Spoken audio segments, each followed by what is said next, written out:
ကျုပ်စိတ်ထားထဲတာဖြစ်ပါတယ်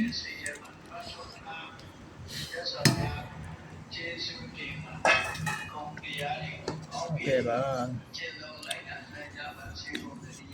တယောက်နဲ့တယောက်တော့ချက်ပုံချင်းတော့မတူတော့ပါဘူးဗျာဒါပေမဲ့ကျွန်တော်ချက်တဲ့အရာသာပမာဏအဖြစ်တော့ဒါမွန်ဟင်းရည်တွေကို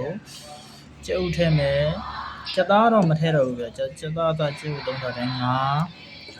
စီတက်ပြီးတော့ငါးထည့်တယ်ငါးကိုနန်းနန်းလေးတော့ထည့်ထားပါတယ်ဂျင်း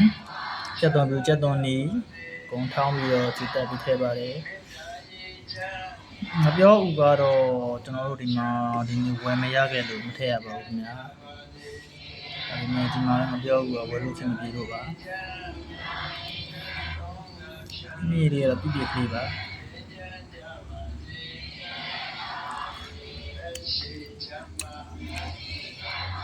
ရတာတွေချိုချိုလေးပါ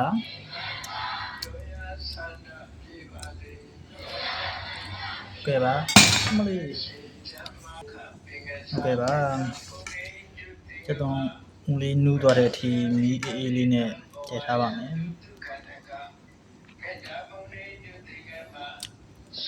မွေးနေပါပြီဒီလိုစီလေးဝင်းနေပြီးတော့မဟင်းငါးချက်ကလေးစားကျင်တယ်ဆိုရင်တော့အိမ်မှာလည်းကိုယ်တိုင်ချက်ထားကြပါဒါကျွန်တော်မချက်တဲ့ချက်တဲ့နဲ့ချက်တာဖြစ်ပါတယ်ကျွန်တော်ရဲ့ချက်လာဆိုတော့